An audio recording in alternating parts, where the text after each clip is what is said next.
You hear the term luxury watch, and what's the first name that pops into your head? Rolex, right? Well, for a certain type of person, the ultra-wealthy, a Rolex is almost entry-level. The real symbol, the one that quietly tells everyone, "I've really made it," is Richard Mille. So today, we're going to answer the question everyone asks. How in the world can a watch possibly be that expensive? Okay, let's just put a number out there right away. $80,000. And let's be perfectly clear about what that is. That is not for some super rare special edition. Nope, that is the starting price. That's the bare minimum just to get in the door. From there, prices climb, and they can go all the way up to over $2 million. You know, a price tag like that, it's going to earn you a nickname, and this one is just perfect. The billionaire's handshake. It totally nails the watch's real purpose. It's not about telling time, it's a silent signal. It's an instant sign of recognition to someone in the know that you are part of a very, very exclusive club. It says you've spent a truly insane amount of money on that machine on your wrist. So you have to wonder, how does a brand even get to this level, especially in just a couple of decades? Well, the first part of the answer has absolutely nothing to do with gears or metal or any of that. It's all about perception. It's about creating scarcity and this intense desire.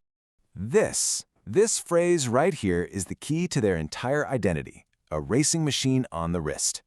Now, this isn't just some catchy slogan, it's the whole philosophy. This one little phrase completely reframes the conversation. We're not talking about a luxury accessory anymore, we're talking about high-performance engineering. And that whole racing machine idea? Well, it's really all about one thing: exclusivity. Their ads and marketing aren't for you and me. They're sending a very specific signal to a very small group of people. The goal isn't to get everybody to want one. It's to make the right people feel like they absolutely have to have one to be a part of the club. So how do they back up that claim of exclusivity? They do it with real, honest-to-goodness rarity. Get this, they produce fewer than 5,000 watches a year for the entire planet. In the world of luxury goods, that number is tiny. It's almost nothing. So on one hand, you have this incredibly small supply, but on the other hand, the demand is just massive. It's completely out of balance. And what does that do? It creates a feeding frenzy, sending the prices on the secondhand market through the absolute roof. It is a perfect storm that just fuels the brand's mystique even more. Okay, so the brand image, the hype, that's one piece of the puzzle. But that's only half the story. To really get why this thing costs so much, we have to look inside it. We have to look at the extreme engineering that actually supports that whole racing machine claim. You know, one of their big game-changing ideas was what they call visible complexity. Most watches hide all the complicated little bits and pieces inside. Richard Mille did the opposite. They put it all on display, right there on the front, and people were mesmerized. You could actually see the movement, all the tiny gears and the spinning tourbillon just doing their thing. The engineering became part of the art. So what are all those little spinning parts made of? Well, this is where they just threw the traditional watchmaking rulebook out the window. The materials they use don't come from the world of jewelry. They come from Formula One race cars, from the aerospace industry, and from high-tech racing yachts. We're talking about cutting-edge alloys and composites that nobody had ever dreamed of putting in a watch before. So you look at one of these things, and your first impression is, wow, that is a huge watch. It's bold, it looks really complex, it looks like it should weigh a ton, right? Like a big, powerful machine strapped to your arm. But then you pick it up, and it's light. The average weight is just 40 grams. It feels like nothing, almost like a feather.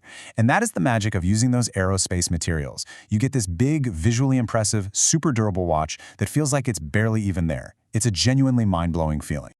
All right, let's talk about the final piece of this price puzzle, the case itself.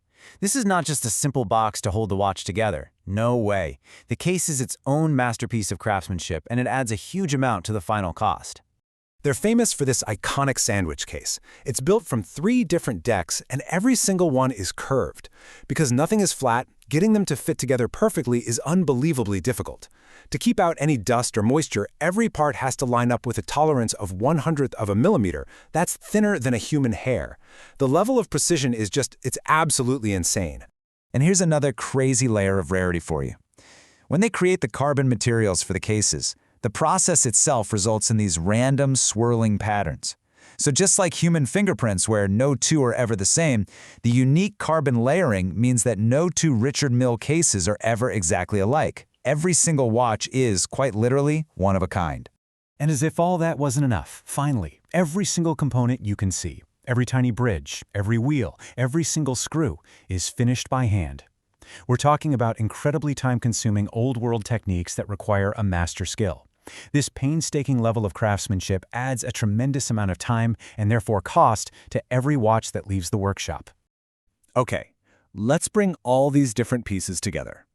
After looking at the marketing, the engineering, and the craftsmanship, what's the final verdict? What really makes a Richard Mille so incredibly expensive? The real answer is that it's not any one thing. It's a whole stack of value, with each layer building on the one before it. You start with that super aggressive marketing and an unforgettable design. You add extreme rarity by making so few of them. Then you infuse the watch with revolutionary materials and that visible complexity of a race car engine. And you top it all off with uncompromising hand-finished craftsmanship. And that really brings us to the final big question, doesn't it? When you look at everything we've talked about, the hype, the rarity, the Formula One tech, the sheer human labor, you have to ask yourself, is this really just a watch? Or is it something else entirely? A statement piece, a work of engineering art, or maybe it really is just the ultimate billionaire's handshake.